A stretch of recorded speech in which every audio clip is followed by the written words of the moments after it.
Hello everyone, स्वागत है आपका मेरे इस यूट्यूब चैनल पर। और आज की इस वीडियो में हम लोग दो टॉपिक पर बात करेंगे। पहला टॉपिक होगा कि अब आगे क्या होगा, जो लोग क्वालिफाइड हैं उनका क्या होगा।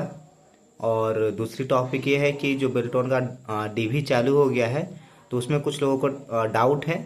तो इन दोनों डाउट को हम लोग एक ही वीडियो में कंप्लीट कर लेंगे। दो वीडियो में नहीं बनाऊंगा, एक ही में दोनों हो जाएगा। तो अपनी ज़रूरत के अनुसार आप वीडियो को पूरा ज़रूर देख लीजिए।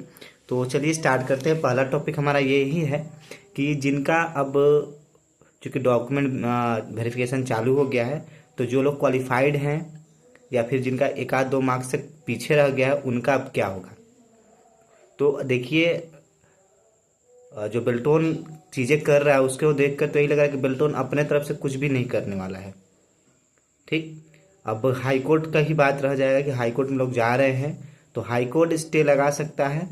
वो सिर्फ एक ही रीजन पर लगा सकता है और वो ये होगा कि नोटिफिकेशन में नहीं दिया गया था कि नॉर्मलाइजेशन किया जाएगा। इस बात को मेंशन नहीं किया गया था। अब ये बेल्टोन की चूक कहे या जो भी चीज़ें, सिर्फ इस बेस पे ही हाई कोर्ट जो है स्टे लगा सकता है, इसके अलावा कोई और नहीं। ठीक, दूसरा पॉइंट ये है कि क्वालिफाइड लोगों का रिजल्ट देगा या नहीं देगा।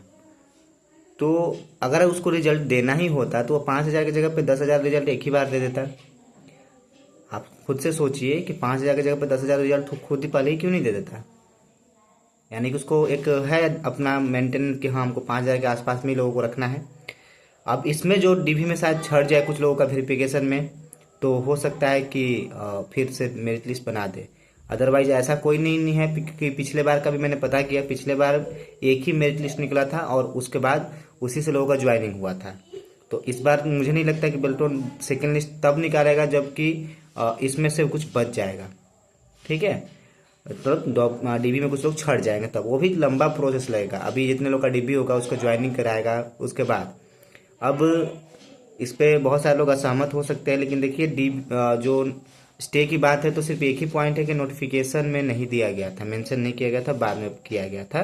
लेकिन अब इसमें भी बहुत अगर स्टे लगेगा तो बहुत सारे लोग जिनका रिजल्ट आ गया वो जाएंगे कि हर एग्जाम में नॉर्मलाइजेशन होता है तो इसमें भी होना चाहिए, क्योंकि फिर नहीं होगा तो सीबीटी में बहुत सारे लोग पीछे हैं, वो जो एक आध दो मार्क्स से आगे आए हैं क्वालिफाइड हुए हैं वो छट जाएंगे। तो खैर ये अलग टॉपिक हो गया।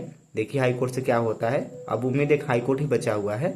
ठीक है, दूसरा है कि जिनको डीबी में प्रॉब्लम है कि मेरा जाति प्रमाण पत्र नहीं था, एनसीएल पुराना है, ये सब चीज़ें जो डाउट है, तो उसको मैं बता दूं कि जो भी आपका डॉक्यूमेंट है आप सभी लेके जाएं। कुछ गलती हुआ है तो मेन मेजर चीज़ें नहीं गलती होनी चाहिए, नाम, father's name, mother's name, date of birth और मार्क्स। इतना सबसे इम्पोर्टेंट जो चीज़ है ये आपका सही होना चाहिए। बाकी एक आध दो डॉक्यूमेंट में कोई अगर थोड़ा सा गलती हुआ भी है तो अगर उसके प्रूफ में दूसरा डॉक्यूमेंट आपके पास है तो आप वो बता सकते हैं, उसमें दिक्कत नहीं होता है। चार पांच चीज़ें जो है ज़रूरी होती है, उसके अलावा कोई थोड़ा सा एरर अगर हो जाता है ऑनलाइन करने में भी तो प्रॉब्लम नहीं होता है। और उसके बाद एक और बात है कि जो आपका जाति प्रमाण पत्र बहुत लोगों ने बताया कि पुराना है, तो लेटेस्ट मांगा गया है। अगर 6 महीने तक का आपके पास है तो आप दे सकते हैं, 3 महीने 6 महीने का।